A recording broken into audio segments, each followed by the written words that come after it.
There's no feeling more intense than starting over. If you deleted your homework the day before it was due, as I have, or if you left your wallet at home and you have to go back after spending an hour in the commute. If you won some money at the casino and then put all your winnings on red but it came up black. If you got your best shirt dry cleaned before a wedding and then immediately dropped food on it. If you won an argument with a friend and then later discovered that they just returned to their original view. Starting over is harder than starting up. If you're not ready for that, like if you've already had a bad day, then what you're about to go through might be too much. Feel free to go away and come back. I'll be here. Alright, thanks for coming with me on this trip. I'll understand if you have to take a break at any point. Just find a safe place to stop and quit the game. And don't worry, I'll save your progress, always, even your mistakes. This game is a homage to a free game that came out in 2002, titled Sexy Hiking. The author of that game was Jazuo, a mysterious Czech designer who was known at the time as the father of B games. And B games are rough assemblages of found objects. Designers slap them together very quickly and freely, and they're often too rough and unfriendly to gain much of a following.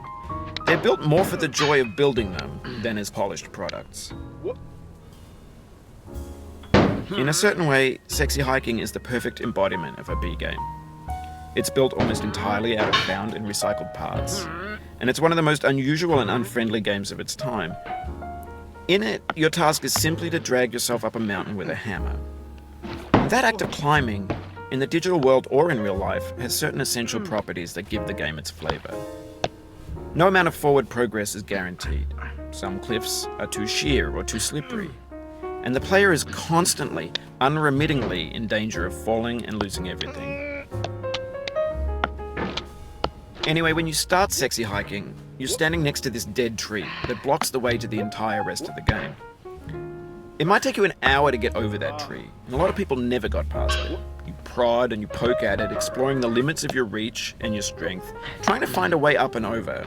And there's a sense of truth in that lack of compromise. Most obstacles in video game worlds are fake. You can be completely confident in your ability to get through them once you have the correct method or the correct equipment or just by spending enough time. In that sense, every pixelated obstacle in Sexy Hiking is real. The obstacles in Sexy Hiking are unyielding, and that makes the game uniquely frustrating. But I'm not sure Jazuo intended to make a frustrating game. The frustration is just essential to the act of climbing, and it's authentic to the process of building a game about climbing. A funny thing happened to me as I was building this mountain. I'd have an idea for a new obstacle, and I'd build it, test it, and it would usually turn out to be unreasonably hard. But I couldn't bring myself to make it easier. It already felt like my inability to get past the new obstacle was my fault, as a player rather than as a builder. Imaginary mountains build themselves from our efforts to climb them, and it's our repeated attempts to reach the summit that turns those mountains into something real. When you're building a video game world, you're building with ideas, and that can be like working with quickset cement. You mold your ideas into a certain shape that can be played with, and in the process of playing with them, they begin to harden and set until they're immutable, like rock. And at that point, you can't change the world. Not without breaking it into pieces and starting fresh with new ideas. For years now, people have been predicting that games would soon be made out of prefabricated objects, bought in a store and assembled into a world. And for the most part, that hasn't happened, because the objects in the stores are trash. I don't mean they look bad or that they're badly made, although a lot of them are. I mean they're trash in the way that food becomes trash as soon as you put it in the sink.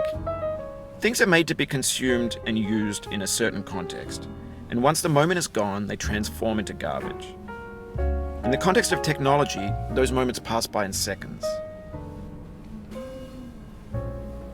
Over time, we've poured more and more refuse into this vast digital landfill that we call the internet.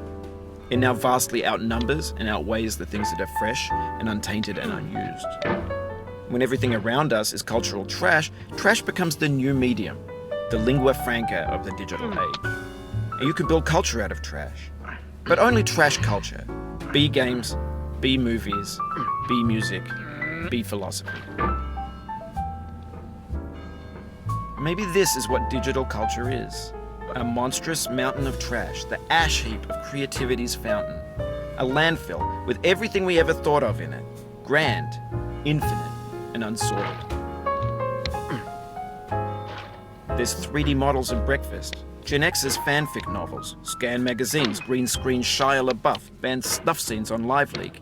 Facebook's got lifelike bots with unbranded adverts and candid shots of Kanye and Taylor Swift mashups, car crash epic failed GIFs, Russian dashcam vids, discussions of McRibs, discarded, forgotten, unrecycled, muddled, rotten, untitled. Everything's fresh for about 6 seconds, until some newer thing beckons, and we hit refresh. And there's years of persevering, disappearing into the pile, out of style, out of sight. In this context, it's tempting to make friendly content that's gentle, that lets you churn through it but not earn it. Why make something demanding if it just gets piled up in the landfill, filed in with the bland things? When games were new, they wanted a lot from you. Daunting you, taunting you, resetting and delaying you. Players played stoically. Now everyone's turned off by that. They want to burn through it quickly. A quick fix for the fickle, some tricks for the clicks of the feckless. But that's not you, you're an acrobat. You could swallow a baseball bat. Now I know, most likely you're watching this on YouTube or Twitch, while some dude with 10 million views does it for you, like a baby bird being fed chewed up food. That's culture too. But on the off chance that you're playing this, what I'm saying is, trash is disposable, but maybe it doesn't have to be approachable. What's the feeling like? Are you stressed? I guess you don't hate it if you got this far. Feeling frustrated?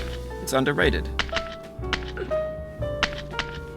An orange is sweet, juicy fruit locked inside a bitter peel. That's not how I feel about a challenge. I only want the bitterness. It's coffee. It's grapefruit. It's licorice. It feels like we're closer now. Composer and climber, designer and user. You could have refused, but you didn't. There was something in you that was hidden, that chose to continue. It means a lot to me that you've come this far, endured this much. Every wisecrack, every insensitivity, every setback you've forgiven me is a kingly gift that you've given me. We have the same taste, you and I. It's not ambition, it's ambition's opposite. An obdurate mission to taste defeat. You'll feel bad if you win, so I put this snake in for you. Have you thought about who you are in this? Are you the man in the pot, Diogenes? Are you his hand? Are you the top of his hammer? I think not. Where your hand moves, the hammer may not follow, nor the man, nor the man's hand. And this here is will, his intent, the embodied resolve in his uphill ascent. Now, you've conquered the ice cliff, the platforms, the church and the rectory, the living room and the factory, the playground, the construction site, the granite rocks and the lakeside. You've learned to hike. There's no way left to go but up, and in a moment I'll shut up. But let me say, I'm glad you came.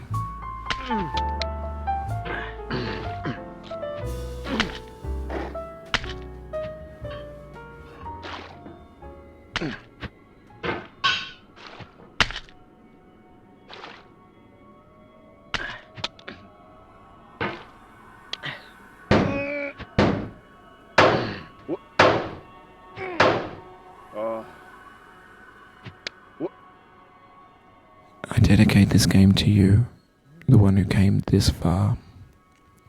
I give it to you with all my love. No.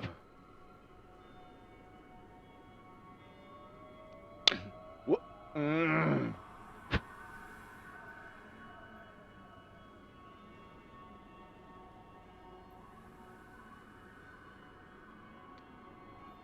Oh.